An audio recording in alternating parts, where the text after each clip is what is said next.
Hello, this is Marian with Marian Jewels in Fiber, and this is a demo for this kit. As you can see, the Kumihimo disc has been all set and all the cords have been rolled in the Easy Bob, and I'm making a necklace this time, and so there's only about one needle full of beads loaded in the Easy Bob. Now I'm all set up to braid, and the number 32 is at the top, number 16 is at the bottom, and the satin cord is right on the center going towards the right. And the move number 1, you're going to lift the cord that's in between number 16 and number 17, and then you're going to bring it up to the left of the two cords that are at the top. So it's going to be the cord that's on the left down is going to go up on the left right. And so it's left cord up. And now I move the satin cord to the left. And the next move is going to be the right cord is going to go down to the bottom. So I'm going to lift this cord that's at the very top on the right side, and I'm going to bring it down to the slot that's right next to the one that's at the bottom on the right, but without crossing the other cord.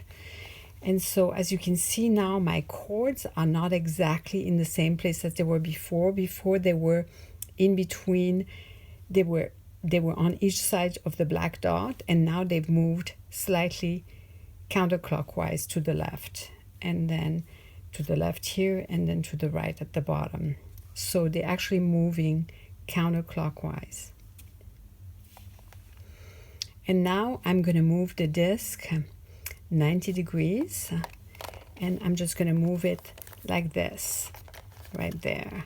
So now the number 8 is at the top, and then the satin cord is on the right.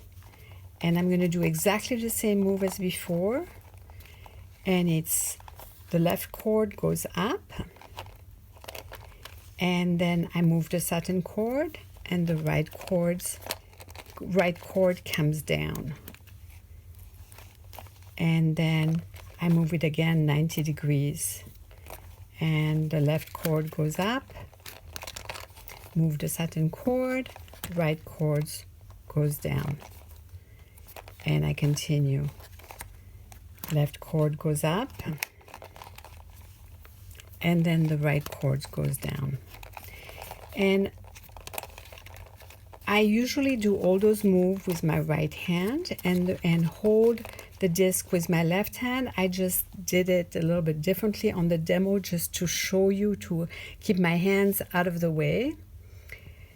But it's usually best to work with just one hand so that the tension is even.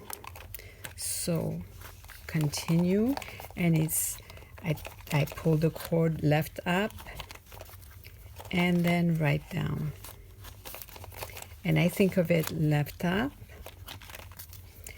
right down, and turn, left up, right down, and turn, left up, right down, and turn. Now I have gone twice. I started with all my cord at number 32, and then I went to 24, and then all the way to 16. So now all my cords are again at the black dots. So I did a rotation of 180 degrees, and this is the length that I braided, and this is perfect for my piece. And so on this next step, I'm going to start braiding with the beads. So I'm going to pop the Easy Bob open, the one that has beads, and I'm going to bring about 6 beads up above the Easy Bob. And if any of your Easy Bob became too long, or the cord between the disc and the Easy Bob has become long, you can pop the Easy Bob up and then bring them out, roll them back like this, roll them back towards the disc. So I'm right here, so I just braided with those two cords. I can see them, they're right at the top. And so you remember, left up, and then move the satin cord right down, and then turn or rotate the disc.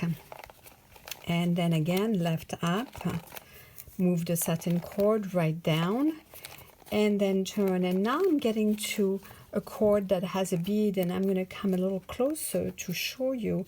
So what I'm going to do is I'm just going to pull on it, and I'm going to drop a bead, and you want to drop one bead only, and then you want this bead to get caught behind that first cord, and you're not going to put any tension on that particular cord. Is kind of, you're going to keep it loose. And I lift it up, pull, drop a bead, and then my bead is sitting right behind that cord, and I hope that you see that, you know, nice and clearly. And then I turn around, and then I braid regularly with my other cord with the same amount of tension. That you don't want to pull too tightly, but you don't want to be too loose either. And I just braid regularly with those beads, with those cords, pardon me. And now I'm getting back to the cord that's in contrasting colors, so I can recognize it more easily. All my other cords are blue and purple. This one is gray, and it's the color of Argentum, I believe. The Ceylon Tex 400 Argentum. And then I'm just going to go ahead and lift it up, and I'm going to pull. As I pull, I hold the braid between my index and my middle finger behind it, so that the braid stays in the middle of that hole in the disc. And then drop a bead and catch it behind the cord, and then place the cord in the other slot. Then move the satin cord, and then I do the same thing. Pull on that cord so that tightens the previous bead that was inserted, and then I drop that bead and make sure that it's caught. And that is really pretty much what it is. And what you don't want is you don't want that bead to be stuck right there above. So if your bead comes and goes above right here, and you continue braiding with that bead above, it's going to create what I called an ectopic pregnancy, meaning your braid is going to become pregnant. It's going to have a bead in the inside of the braid instead of the outside of the braid. And we don't want to do that.